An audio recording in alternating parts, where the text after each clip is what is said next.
Здравей, Газе! Добре си ми дошъл отново на гости. Епизод 4, поток на съзнание. И днес е малко по-специален епизод, тъй като навърших 28 години. Да, и аз не знам как оцелях. Но ми остават още 2 години до 30-те, затова реших да използвам възможността да споделя за какво съм благодарен, че ми се е случило в живота и какво не бих взел със себе си през 30-те. Какво може би бих направил малко по-различно. Като искам да кажа, че не съжалявам за абсолютно нищо, което ми се е случило, нито една стъпка от живота ми. Вярвам, че няма нищо случайно и че всеки човек, който влиза в живота ни, влиза за да научим нещо един от друг, да преживеем неща заедно, за да израстваме и да си помагаме напред в жизнения ни път.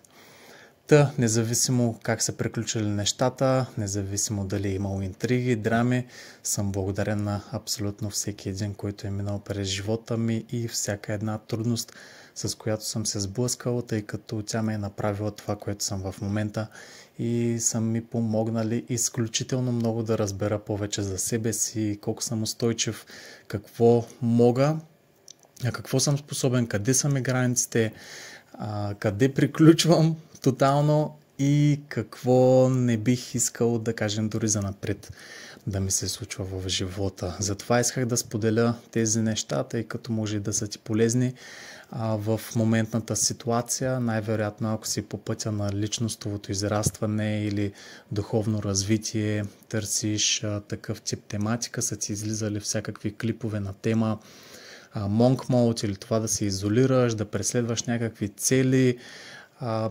пари, успех, да не говориш на майка си, на баща си, всички приятели са ти загубеняци, затова не си говори с тях, тъй като ти си сумарната версия на 5 приятеля и човека около теб и всякакъв подобен тип крайности, които се проповядват от западната философия в момента в YouTube средите. Да, и аз съм потърпевш на тях, минал съм през абсолютно всичко, тествал съм ги и за някои периоди от живота ни, да, съгласен съм, че има нужда от определен тип не толкова изолация, колкото търсене на себе си, да кажем изолация с цел. И то не от този тип, който стоиш пред компютъра си по цял ден, просто се чудиш какво да правиш и гледаш клипове на ютубъри.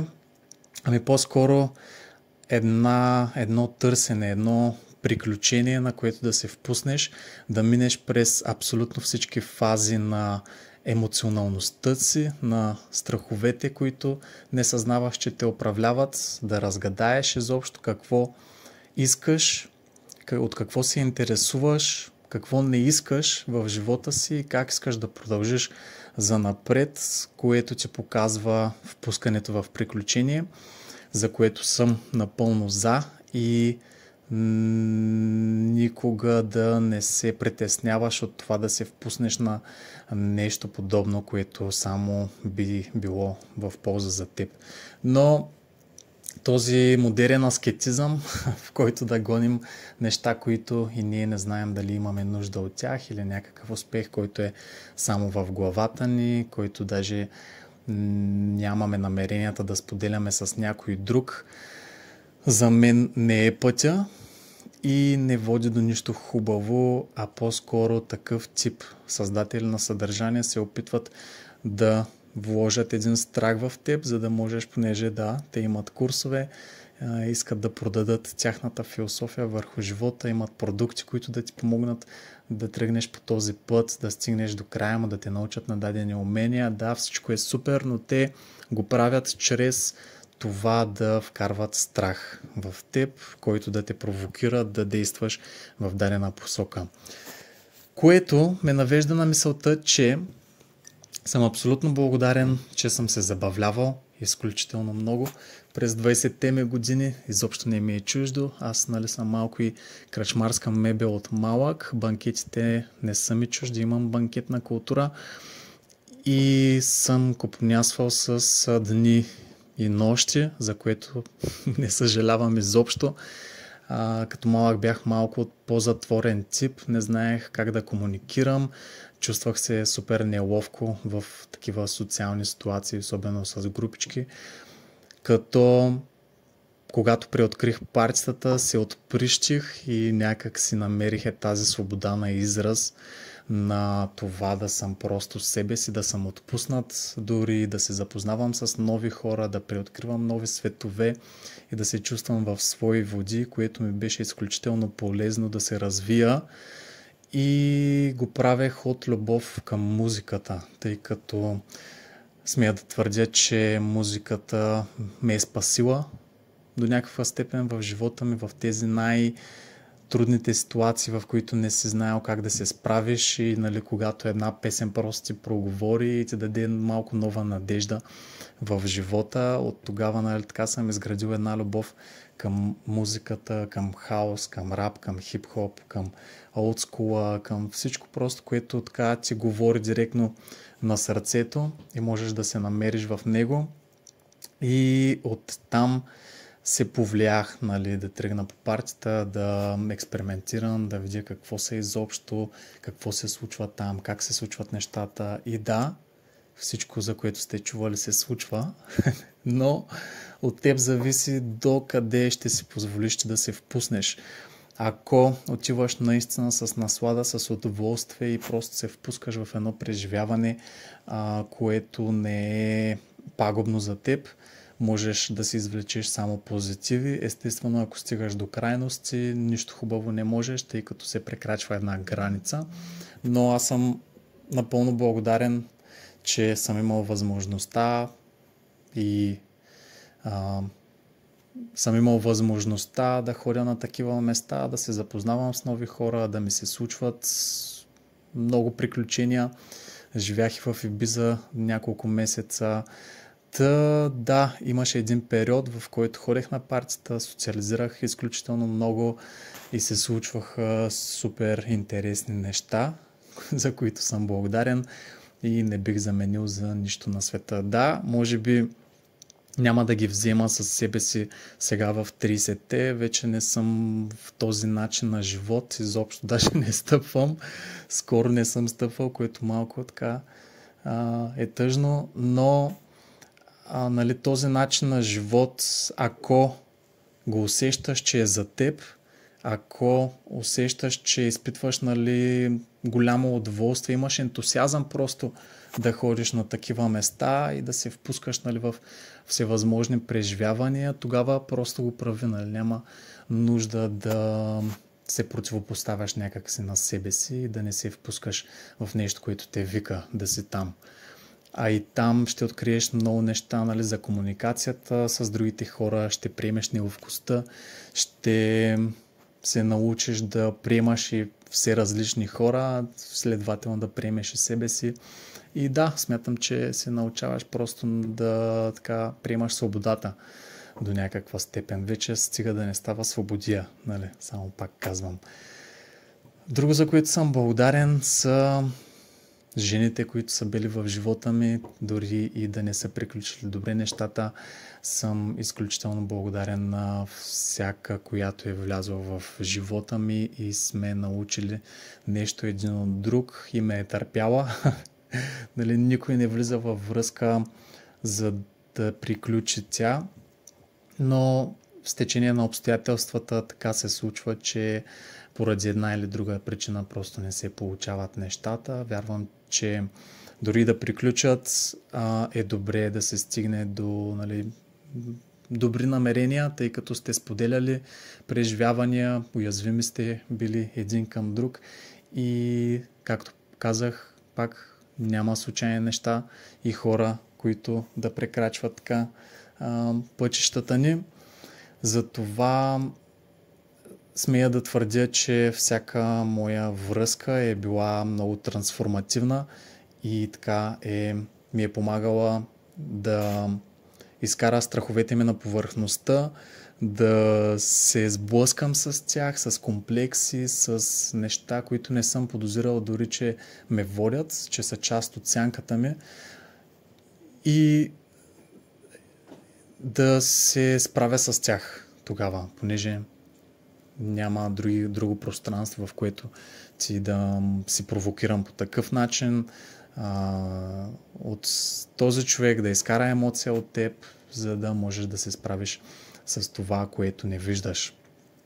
Та да, благодарен съм много за хората, които са минали през пътя ми. Не само, нали, за жените, ами да, имало е приятели, с които вече не си говорим, но също съм благодарен, че съм ги познавал, тъй като и те са ми показали много и сме имали периоди така на трансформация заедно в периодите, в които сме движили на някъде.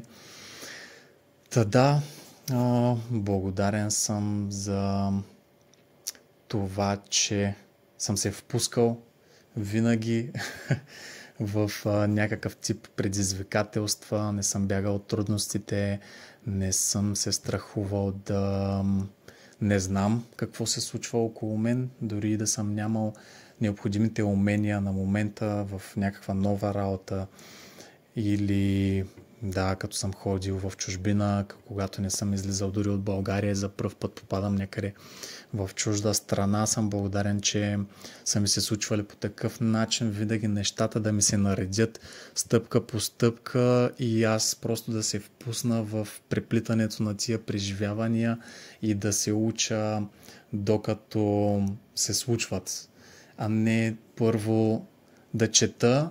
И нали, то е малко като това да преди да се качиш на кола, да прочетеш 20 учебника, обаче като влезеш в колата, докато не я подкараш, ти не знаеш как да караш. И винаги съм бил по такъв начин с живота и с преживяванията, които са ми се случвали, е да се уча от тях.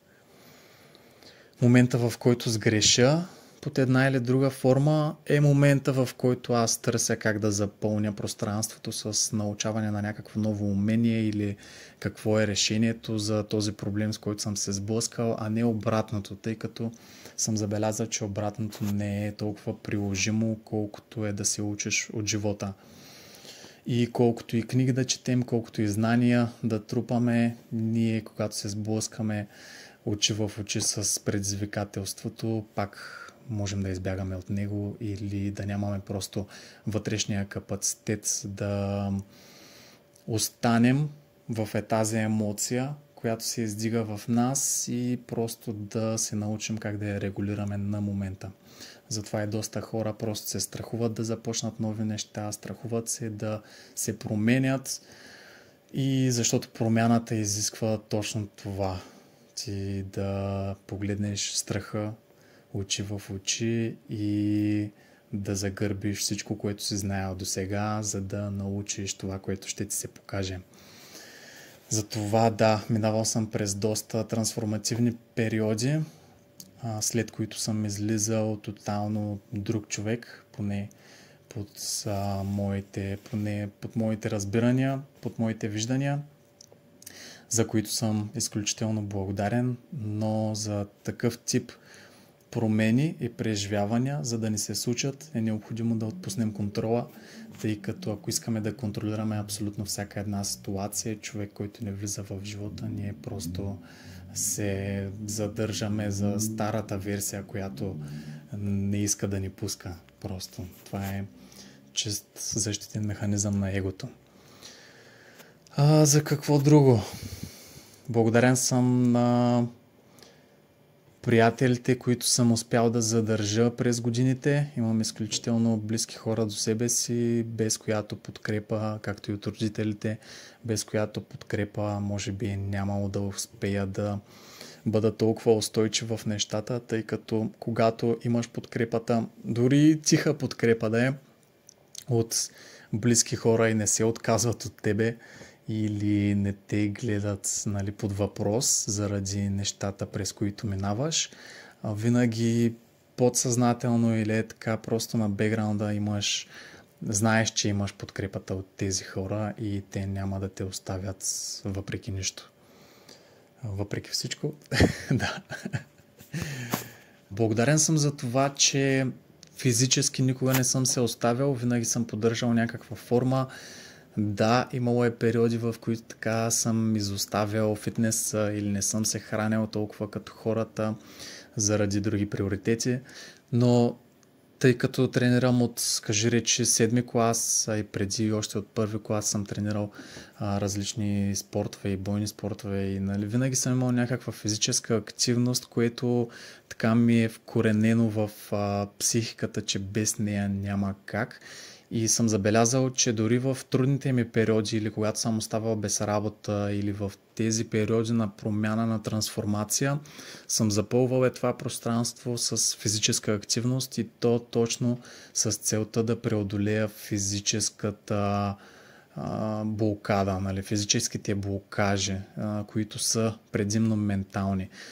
След което, когато нали, ти вкараш така физическите упражнения, които всъщност тръгват от психиката и тези психически блокажи ги преодолееш, за да можеш нали, всеки ден да отиваш и да правиш едно и също нещо, да изградиш нали, тази дисциплина, дали ще е в фитнеса, дали ще е на лостове или спорт, няма значение, ти винаги имаше тази преграда, бариерата, нали, която те спира, мързела, който те задържа и комфорта, който не ти дава да излезеш навънка на студа и да се разтъпчеш нали, малко, да задвижиш кръвта, за да вдигнеш енергията, за да се почувстваш малко по-добре. Винаги ги има тези спирачки, които са чисто ментални и когато ги преодолеем, е момента, в който ние почваме да се учим на този така наречен резилиенс на английски.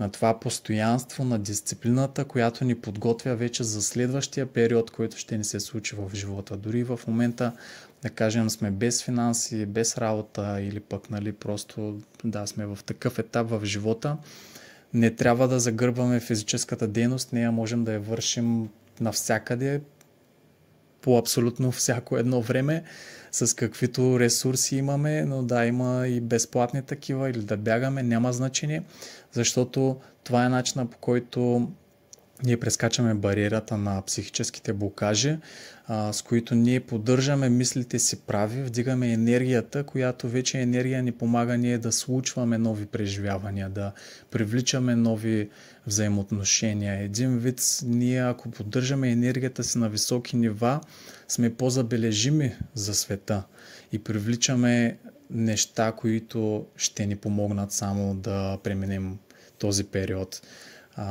Ако изоставим себе си и оставим нали, на трудностите така да ни смачкат, да изоставим дори и физическото си тяло, да не се поддържаме, да се изоставим тотално, да не се грижим за себе си, това по никакъв начин няма да ни помогне ние да минем този период. Дали ще е тревожност, дали ще е депресия, няма значение. Няма полза просто да се изоставяме. Няма кой да ни спаси, няма кой да дойде да ни хване за ръчичка и да ни заведе да тренираме или да ни намери работа. Ние просто се превръщаме в едни жертви, които търсят спасение и не искат да си мръднат газа. Затова не изоставяйте себе си, дори това да изглежда като да си почистите стаята, да си оправите леглото, да се обръснете, да отидете на фризьор или нещо подобно, колкото и трудно да се усеща, е необходимо за вашето ментално състояние, за благосъстоянието ви, да просто да положите някаква грижа за себе си, да се наготвите, да хапнете добре, защото иначе другия вариант става като домино ефект. Когато изоставим себе си, ние нямаме и необходимостта да се храним здравословно, нямаме необходимостта да се движим, просто ставаме едно с дивана и дотам. Много по-лесно е да загърбим всичко и да чакаме някаква магия да се случи. Но пък е и много по-лесно, когато вече сме в движение, да поддържаме, да кажем, някаква физическа форма, отколкото да спираме за 1, 2, 3 месеца и после пак да почваме наново, защото винаги началото е най-трудната част. Докато нали, захапем, докато изградим силата, докато изградим някаква система, която знаем, че ни помага и ни кара да се чувстваме по-добре, винаги е много по-сложно, отколкото просто да продължаваме всеки ден и да даваме Дори и толкова да е, дори само да стъпим навънка и да се разходим някъде на чист въздух е достатъчно за поддържането на така някакво здравословно състояние, отколкото тотално да чакаме просто някаква мотивация да ни дойде, която може и да не дойде изобщо, тъй като ние вегетираме вече след определен период от време и сме вкарали режим на ферментация. Но да, това е друг въпрос. Благодарен съм, нали, че така съм поддържал винаги някакво ниво, което ми е помагало да излизам от трудните моменти и да, отпускал съм се напълно, но то си е някакъв процес, в който ти от това отпускане разбираш колко всъщност жизнено важно е наистина да се поддържаш и да тренираш колкото и малко да е то. Да не се изоставяш тотално.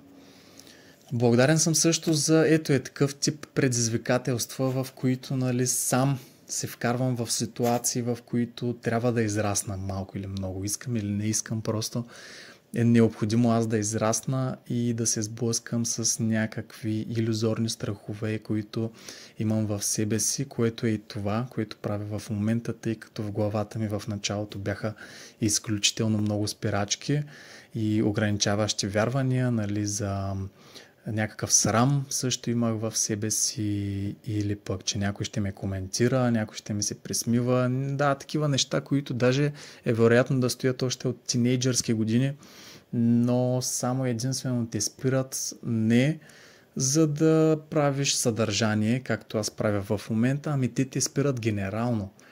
Те влияят и на социализацията ти навънка, дали ще е с непознати или пък във взаимоотношенията ти. Самата комуникация е повлияна от този тип емоции и комплекси, които държиш в себе си още от едно време и не знаеш даже, че съществуват, понеже те движат нещата, те са в сянката и ти не си създал обстоятелствата, в които те да излязат на повърхността. Не си се провокирал до такава степен, за да видиш чувството и да стоиш в него. А по-скоро бягаме от тях. Когато те излязат на повърхността, ние се скриваме някъде, бягаме от тях, нали, затова развиваме и зависимости, се стига се до алкохол и просто се стоим там, където ни е комфортно, не се сблъскваме директно със страха очи в очи, където ни е и израстването. Няма друг начин просто. Затова съм благодарен, че така съм успявал да се впускам в такъв тип предизвикателства, които да ме развият и да ми покажат къде има работа, което го препоръчвам с две ръце. Благодарен съм на принципите и ценностите, които така съм успял да изградя по определен начин през преживяванията ми, предполагам и през наблюдението най-вече, кое не работи и кое работи, защото през тях съм имал способността да филтрирам кои неща са за мене, кои вече няма смисъл да инвестирам време и енергия в тях, дали ще са връзки, работа или нещо, което вече просто се превръща в токсично за мен и ми е давало знак, че вече там работата е свършена и е време да се отдръпна, за да мога да направя пространство за следващото нещо, което ще се случи, тъй като явно вече съм го надраснал. И от тази гледна точка бих посъветвал наистина да си изследвате кои са вашите принципи, каква ценностна система имате, какво цените, изобщо да разберете повече за себе си, за желанията, за копнежите, за визията ви, за живота, за да може да изградите един филтър, през който вие да отсявате това, което не принадлежи към вашето пространство. Нали? Това са и границите, това е и да се научим да казваме не. Това ни изгражда една идентичност, с която вече се движим в живота и ни показва кое е за нас, кое не е за нас. Предпазване също така, тъй като другия вариант иначе е всичко, което идва към нас като възможности, да се хващаме за него и да си мислим, че няма да ни дойде нещо друго по-добро. Което идва също от някакво чувство за малоценност, от това, че не заслужаваме повече от това, което идва И да, нямаме просто филтър, през който ние да се навигираме в живота. Затова вместо да се опитвате да градите някакви бизнеси, да изкарвате пари, да гоните успех, препоръчвам да гоните вътрешния усет, да намерите себе си, да се впуснете на приключение за търсенето на себе си. Кои сте вие? Какво искате от живота?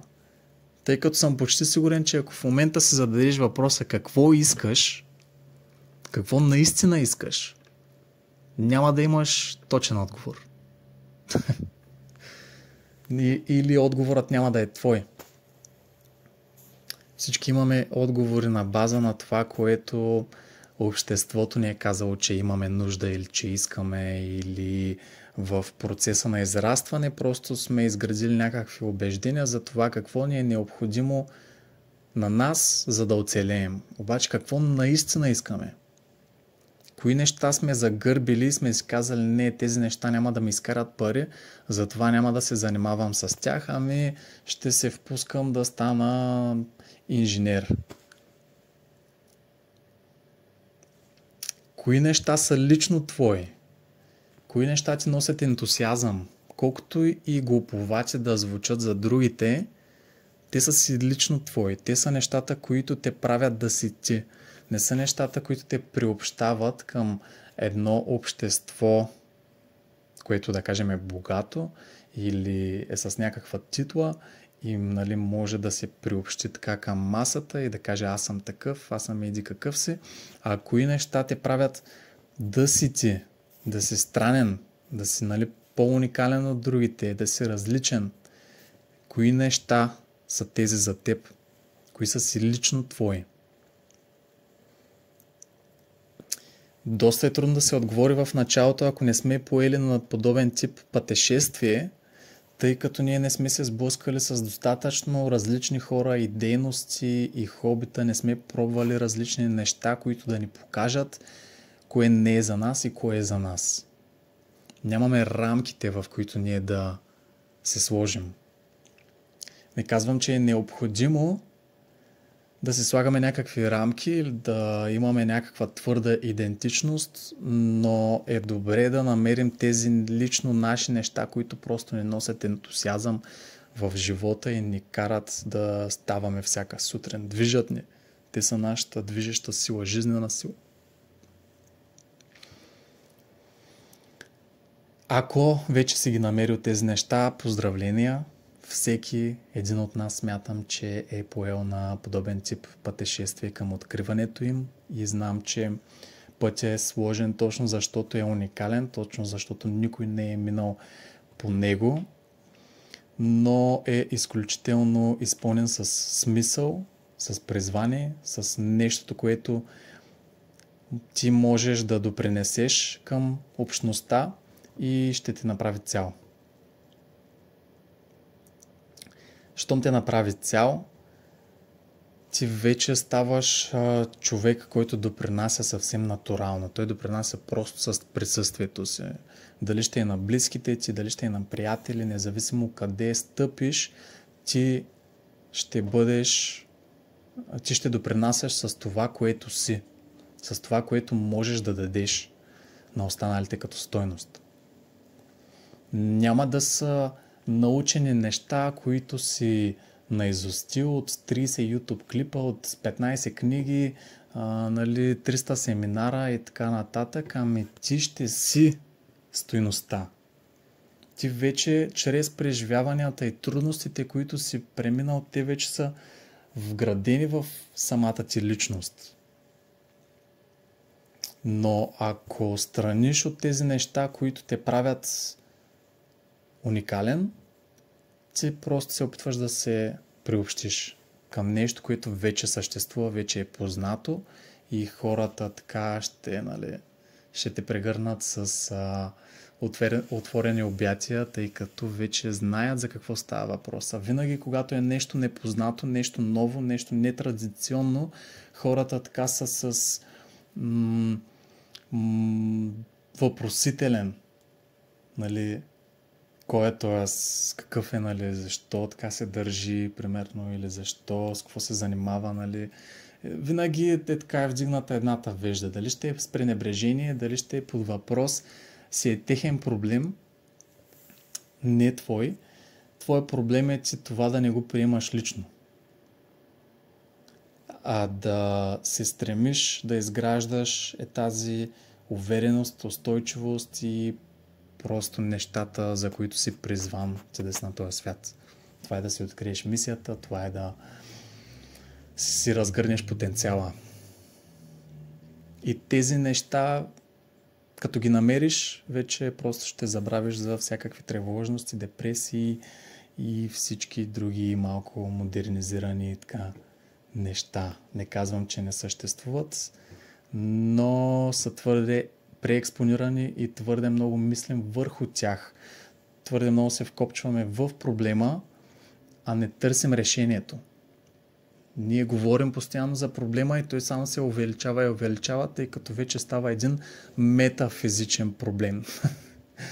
Ти вече не се чудиш защо се притесняваш да говориш пред публика, а ти се притесняваш защо се притесняваш да говориш пред публика. Вече се притесняваме за притеснението, което е по-големия проблем.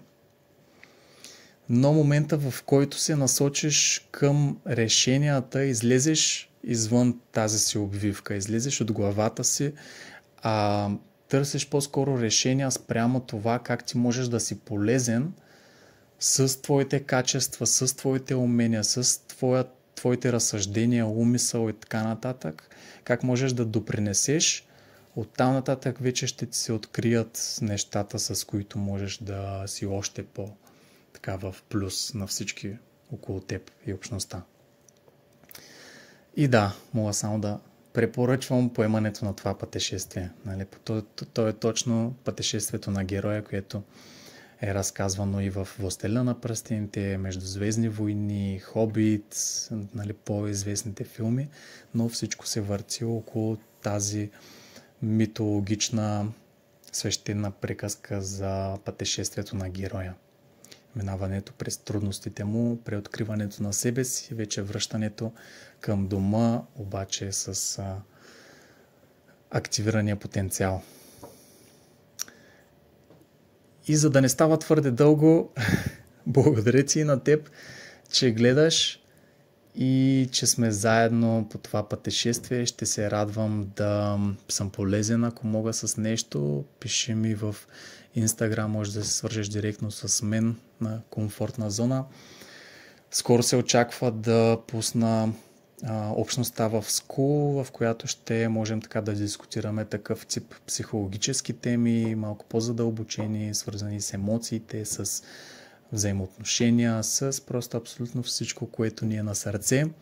Ще се радвам да се свържем директно, да съм полезен с нещо и виждаме се до следващия път. Чао!